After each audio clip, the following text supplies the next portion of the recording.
Okay, அங்க நிறைய பேர் குவிந்திருக்கிறதுனால முதலமைச்சருடைய கான்வாய் செக்யூரிட்டி அது இதுன்னு செல்போன் சிக்னல் கிடைப்பது கஷ்டம் அப்படிங்கிறது புரிந்து கொள்ளக்கூடிய விஷயம். நம்முடைய செய்தியாளரை மீண்டும் தொடர்பு கொள்ள முயற்சி செய்யலாம். there is some issues in the line. தற்போது அன்புமணி ராமதாஸ் அவர்களுடைய இல்லத்திற்கு முதலமைச்சர் சென்று விட்டார், உள்ளே போயிட்டாருன்னு நம்ம புரிஞ்சுக்கிறோம். அங்கேருந்து இன்னும் உள்ளேருந்து இருக்கக்கூடிய விஷுவல்ஸ் இன்னும் நமக்கு கொஞ்சம் நேரத்தில் கிடைக்கப்பெறும். அங்கே எல்லார் தலைவர்களையுமே சந்திக்கிறார், பேசுகிறார், அலுவலாகிறார். அங்கங்கே ஒரு வீட்லேயும் போகும்போது தமிழர் மரபுப்படி பண்பாடுப்படி காஃபி டீ கொடுப்பாங்க, ஸ்வீட் கொடுப்பாங்க. நீங்கள் முதலமைச்சராக தேர்வாகி இருக்கிறீங்க அப்படின்னு வைகோ அவர்களுடைய இல்லத்திலும் கூட ஏதோ ஒரு ஸ்வீட்டோ ஏதோ ஒரு விஷயம் அங்கே வந்து பரிமாறப்பட்டதை நம்ம பார்த்தோம் முதலமைச்சருக்கு. அந்த மாதிரி நம்ம எல்லாருக்கும் தெரியும் இல்லையா, நம்ம எந்த விருந்தாளியாக எந்த ஒரு வீட்டுக்கு போனாலும் நமக்கு பரிசுகள் கொடுப்பாங்க. திமுக தலைவர் இல்லத்தில் அவருக்கு புத்தகம் வழங்கப்பட்டது அப்படிங்கிறத பார்த்தோம். அந்த மாதிரி டாக்டர் அன்புமணி ராமதாஸ் அவருடைய இல்லத்தில் அவருக்கான உபசரிப்புகள் இந்நேரம் நடந்து கொண்டிருக்கும். டாக்டர் அன்புமணி ராமதாஸ் அவருடைய பாணியில் அவருக்கு வந்து மரக்கன்று கொடுக்குறாரா, என்ன செய்ய போகிறாரு அப்படிங்கிறத பார்க்கணும். என்ன பரிசுகள் அவங்க எக்ஸ்சேஞ்ச் பண்ணிக்கிறாங்க அப்படிங்கிறதுமே அரசியலில் ஒரு முக்கியத்துவம் வாய்ந்த ஒரு விஷயமாக பார்க்கப்படக்கூடியது தான். அது எல்லாமே ஒரு குறியீடாக பார்ப்பாங்க, அது எல்லாமே ஒரு சிம்பாலிசம்.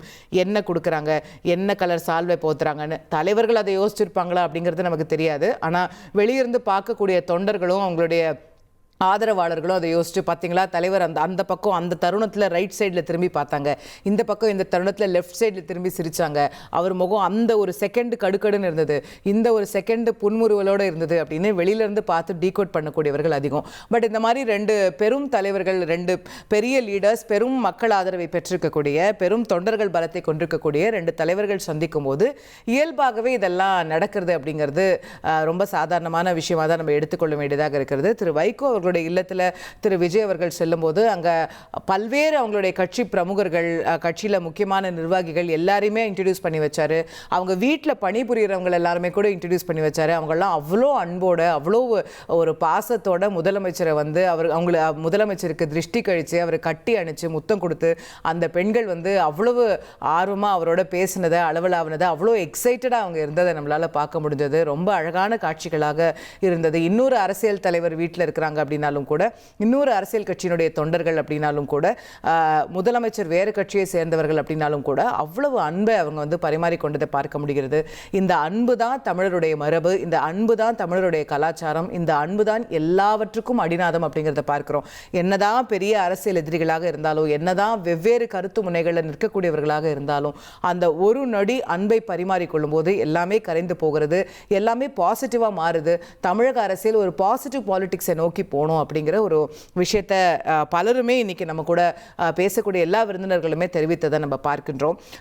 நம்மோடு தொடர்ந்து நந்தகுமார் அவர்கள் இணைப்பில் இருக்கிறாரு. நந்தகுமார் சார், நம்ம பேசிட்டு இருந்தோம், இப்போ அடுத்து அன்புமணி அவர்களுடைய இல்லத்துக்கு போயிருக்காங்க.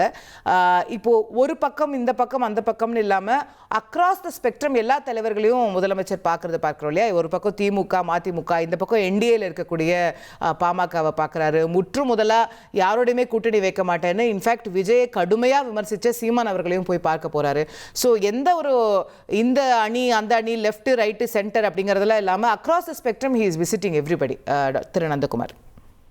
ஆமா, இது எல்லா பொலிட்டிக்கல் சோர்ஸுமே அவர் போய் பார்க்கிறாரு. அது வந்து உள்ளபடியே வரவேற்கக்கூடியது. அது இந்த கூட்டணி அந்த கூட்டணியும் இல்லாம யார் யாரெல்லாம் வந்து பிரதானமா தமிழக அரசியல்ல வந்து ஒரு தாக்கத்தை ஏற்படுத்தக்கூடிய அரசியல் ஆளுமைகளையோ அரசியல் ஆளுமைகள் எல்லாமே சட்டசபைக்கு இன்னைக்கு வர முடியாத அரசியல் ஆளுமைகளாகவும் இருக்காங்க. அந்த ஆளுமைகளை பூராமே நம்மளே போய் நேர்ல சந்திச்சு அவங்க கிட்ட நம்ம வந்து பார்த்து ஒரு பரஸ்பர நட்பை வந்து உருவாக்கிக்கணுங்கிறது வந்து உள்ளபடியே ஒரு சிறந்த முன்னெடுப்பா தான் இதை பாக்குறோம். சோ அந்த வகையில வந்து ஒவ்வொரு கட்சி தலைவர்களையும் இவர் பார்க்கும்போது, இப்ப நீங்க சொன்ன மாதிரி ஒவ்வொருத்தர் வீட்டிலையும் அவர் சொன்னார் பாருங்க, விஜய் இருக்காங்கிற மாதிரி ஒவ்வொரு கட்சி தலைவர்கள் வீட்டுக்குள்ளார கூட வந்து அங்க பணிபுரியுங்க கூட நீங்க சொன்ன மாதிரி அவர்கள் மேல வந்து அவ்வளவு அன்பும் பாசமும் வச்சிருக்கக்கூடிய மக்கள் வந்து ஒவ்வொரு கட்சி தலைவர்கள் வீட்டிலையுமே ஆட்கள் இருக்கிறாங்கிறத நம்ம பாக்குறோம். ஐயா வைகோ அவர்கள் கூட வந்து பாத்தீங்கன்னா அவங்களுடைய கட்சி நிர்வாகிகளையும் அவர்கள் சார்ந்தவர்களையும் ஒவ்வொருத்தரா கூப்பிட்டு விஜய் அவர்களுக்கு வந்து அறிமுகப்படுத்தல் அவருக்கு ஒரு பேரானந்தம். விஜய் அவர்கள் கிட்ட வந்து அறிமுகம் கிடைச்சிக்கிறதுல அவங்களுக்கும் ஒரு பேரானந்தம், அவர்களை சந்திக்கிறதுல வந்து விஜய்க்கும் ஒரு பேரானந்தம். அவர் அடிக்கடி வந்து அவர் வார்த்தை பயன்படுத்துவார் பாத்தீங்களா, வைபுன்னு. இப்போ இந்த எலெக்ஷன்ல தான் வந்து அந்த வைபுங்கிற வார்த்தை வந்து அதிகமா அடிபட்டது. சோ இப்ப இதையெல்லாம் பார்க்கும்போது ஒரு பெரிய பாசிட்டிவ் வைபு வந்து ஒரு பொலிட்டிக்கல் அரீனால வந்து ஒரு கிரியேட் ஆகிறது உண்மையாலுமே வரவேற்கக்கூடியது. This is the vibe which we are all in need of இன்னைக்கு இருக்கக்கூடிய பொலிட்டிக்கல் சினாரியோல. அப்ப வந்து கட்சிகளுக்கு அப்பாற்பட்டு, கொள்கைகளுக்கு அப்பாற்பட்டு, கோட்பாடுகளுக்கு அப்பாற்பட்டு அந்த அந்த தனிநபர்களுடைய உறவு முறைங்கிறது வந்து என்னைக்குமே நம்ம பேரி காக்கணும். கொள்கை ரீதியா வந்து நம்ம முரண்பாடு இருக்கலாமே ஒழிய தனிப்பட்ட மனிதர்கள் ரீதியாக ஒரு நட்புறவு என்னைக்குமே பேணி காக்கணும் அப்படிங்கறதுல வந்து ரொம்ப ரொம்ப ஒரு அருமையான ஒரு இன்னைக்கு நடந்துட்டு இருக்கக்கூடிய நிகழ்வுகள் எல்லாம் வந்து ஒரு மெய் சிரிக்கக்கூடிய ஒரு நிகழ்வுகளா தான் இருக்குது. இது கட்டாயமா இன்னைக்கு அனைத்து கட்சியினுடைய உறுப்பினர்கள் கிட்டையும் தொண்டர்கள் கிட்டையும் அந்த தலைவர்களை நேசிக்கக்கூடிய, மானசீகமாக நேசிக்கக்கூடிய அத்தனை பேர்த்துக்கிட்டையுமே இது வந்து ஒரு குட்வில்ல கிரியேட் பண்ணிருக்கோம்.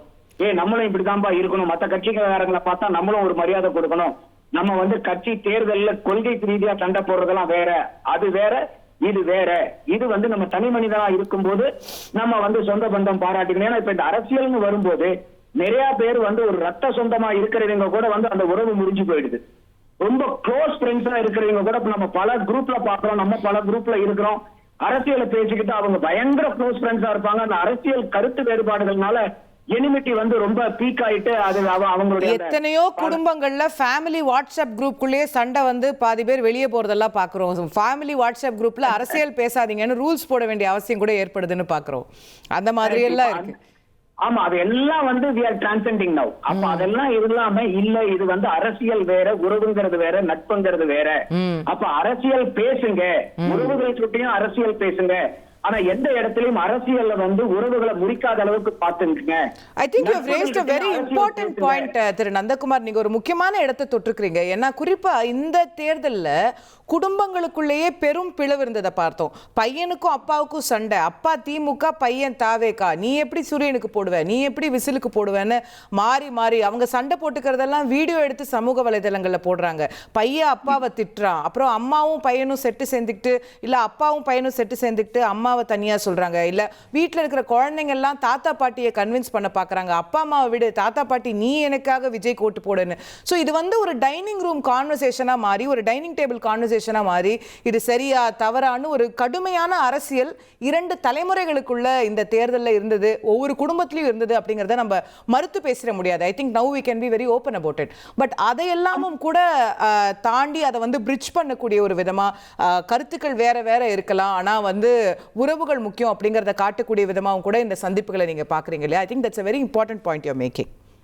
ஆமா, இப்ப குடும்பத்துல நம்ம வந்து பாத்தீங்கன்னாக்கா ஒரு குடும்ப டைனிங் டேபிள்ல வந்து politics was out of discussion. நம்ம ஸ்போர்ட்ஸ் பேசுவோம், ஒரு என்டர்டைன்மெண்ட் பேசுவோம், வேற எது வேணாலுமே பேசுவோம். ஆனா வந்து ஒரு பாலிடிக்ஸ்ங்கிறது வந்து it's not a topic of discussion in a family.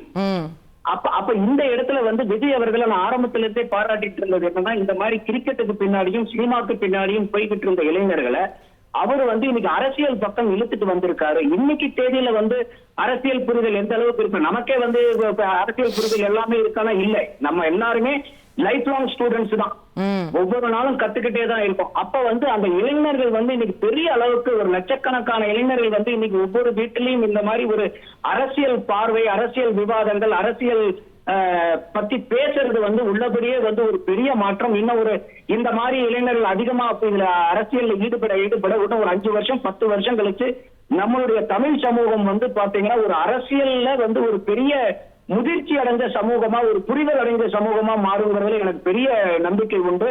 அதே மாதிரி இந்த வீடியோஸ்ல யூடியூப், இந்த இன்ஸ்டாகிராம் இதெல்லாம் போடுறது வந்து பாத்தீங்கன்னா ஒரு வைரல் ஆகிறதுக்காக போடுறது. ஏன்னா அது வேற யாரும் பக்கத்து வீட்டுக்காரங்க இருந்து வீடியோ எடுத்து போடுறது இல்ல, அவங்களே தான் வீடியோ எடுத்துக்கிறாங்க. அவங்க குழந்தையோ அவங்களோட பிள்ளார இருக்கிறதோ இன்னைக்கு எல்லாருக்குமே வந்து பாத்தீங்கன்னாக்கா ஒரு நம்ம வீடியோவும் பல பேர் பார்க்கணும், நம்ம பேசுறதையும் பல பேர் காக்கணும், நம்மளும் ஒரு ஹீரோவா ஹீரோயினா வரணுங்கிற அந்த ஒரு சைக்காலஜிக்கல் இஷ்யூஸ் வந்து எல்லாத்துக்கிட்டையுமே இருக்கு. அதனால வந்து பாத்தீங்கன்னா அந்த வீட்டுல இருக்கக்கூடிய இது நார்மலான ஒரு கான்வர்சேஷனா இருந்தா கூட இதை வந்து அவங்க ரெக்கார்ட் பண்ணி போடு. ஏன்னா அவங்க ரெக்கார்ட் பண்ணும்போது எல்லாத்துக்குமே தெரியும் இந்த சம்திங் இஸ் ரெக்கார்டிங்கிறது. அப்ப இதெல்லாம் போடும்போது என்னன்னா வைரல் ஆகும்போது everybody is being talked about. அப்ப அது வந்து அவங்களுக்கு வந்து ஒரு ஜோஷ் கொடுக்குது. நம்ம வீடியோ வைரல் ஆகுது, நம்ம பேசுனது வைரல் ஆகுது, பாரு என்னுடைய வீடியோ எல்லா இடத்துலயும் வந்து சர்க்கிள் ஆயிட்டு இருக்கு அப்படிங்கிறது. ஸோ இது வந்து ஒரு ஓகே, அது வந்து ஒரு சின்ன ஒரு மன சந்தோஷத்தை கொடுத்தாலும் என்னுடைய பெரிய விசாலமான பார்வை என்னன்னா, ஆனா எந்த மாதிரி வீடியோ வைரல் ஆகுதுன்றது தானே முக்கியம். இப்போ ஒரு முதலமைச்சரும் எதிர்க்கட்சி தலைவரும் நண்பர்கள் போல ஆரத்தழுவி இன்முகத்தோட ஒரு ஆரோக்கியமான அரசியலை முன்னெடுக்கிற இந்த வீடியோ வைரல் ஆனா பிரச்சனை இல்லை. ஒரு பையன் அப்பாவை மோசமான வார்த்தையில அரசியலுக்காக திட்டக்கூடிய அந்த வீடியோ வைரல் ஆகும்போது அவர் தவறான முன்னுதாரணத்தை ஏற்படுத்துது. ஆனா அது இந்த வீடியோவை பார்க்கும்போது இன்னைக்கு நம்ம திரையில பார்க்கக்கூடிய இந்த காட்சிகள் சரியான முன்னுதாரணத்தை ஏற்படுத்துது இல்லையா? கட்டாயமா. ஏன்னா வைரல் ஆகுறதுங்கிறது அந்த வீடியோ எடுத்து போடுறது வந்து அதை போடுறதோட அந்த எடுத்தவர்களுடைய வேலை முடிஞ்சுது அசோகா. அதுக்கப்புறம் அந்த வீடியோவை வைரல் ஆக்குறது யாருன்னா நம்மள மாதிரி ஆட்கள் தான். அப்ப இந்த வைரல் ஆக்குறது வந்து நல்ல விஷயங்களை வைரல் ஆக்குறோமா கெட்ட விஷயங்களை வைரல் ஆக்குறோமாங்கிறது பார்வையாளர்களை பொறுத்து, எடுத்தவங்களை விட. அப்ப நம்ம வந்து பாத்தீங்கன்னா அதாவது சொல்லுவாங்க இல்லையா, அந்த வதந்தி வந்து எப்பயுமே காட்டு தீ போல பரவும், ஆனா வந்து உண்மை வந்து அம்மனமா நிக்கும். ஏன்னா அவ்வளவு சீக்கிரம் வெளியே போக முடியாதுன்னு. அதனாலதான் அது வந்து naked truth அப்படின்பாங்க. So the truth travels much lesser speed than the rumor. So அப்ப அந்த மாதிரி வந்து ஒரு சென்சேஷனல் விஷயங்களுக்கு ஒரு அந்த மாதிரி இருக்கிறது ஒரு ட்ரெண்டிங் பண்றதை விட இந்த மாதிரி நல்ல சிந்தனைகளையும் நல்ல செயல்களையும் இந்த மாதிரி நல்ல ஒரு ஆரோக்கியமான ஒரு நடவடிக்கைகளையும் ஊக்குவிக்கக்கூடிய இந்த மாதிரி வீடியோஸை வந்து அந்தந்த கட்சி சார்ந்த நபர்கள் வந்து பாருங்க, என்னதான் வந்து தேர்தல்ல ப்ராபகண்டால வந்து நாங்க சண்டை போட்டுக்கிட்டாலும் பாருங்க எங்க தலைவரும் உங்க தலைவரும் இந்த அளவுக்கு தழுவிக்கிறாங்க. இதுதான் இப்படிப்பட்ட ஒரு அரசியல், நாகரிகமான அரசியலை நம்ம வந்து பாராட்டணும். இந்த மாதிரி வீடியோஸை வந்து எல்லாம் வைரல் பண்ணணும். ஓகே அந்த மாதிரி வந்துச்சுன்னா இன்னும் வந்து நமக்கு சொசைட்டிக்கு வரும். அந்த மாதிரி காலங்கள் கட்டாயமா வரும். பிகாஸ் அவர் விஜய் அவர் சொன்ன மாதிரி it is the beginning of a new era. கண்டிப்பா அப்படிதான் நான் இதை பாக்குறேன் அசோகா. ரைட், நன்றி திரு நந்தகுமார். விரிவாக பல்வேறு விஷயங்களை எங்களோடு பகிர்ந்து கொண்டதற்கு நன்றி. இனி செல்லும் இடமெல்லாம் செய்தி. தந்தி டிவியின் வாட்ஸ்அப் சேனலை ஃபாலோ பண்ணினா செல்ல இருக்கும் இடமெல்லாம் செய்தி. இதோ QR கோட் இப்பவே ஸ்கேன் பண்ணுங்க, ஃபாலோ பண்ணுங்க.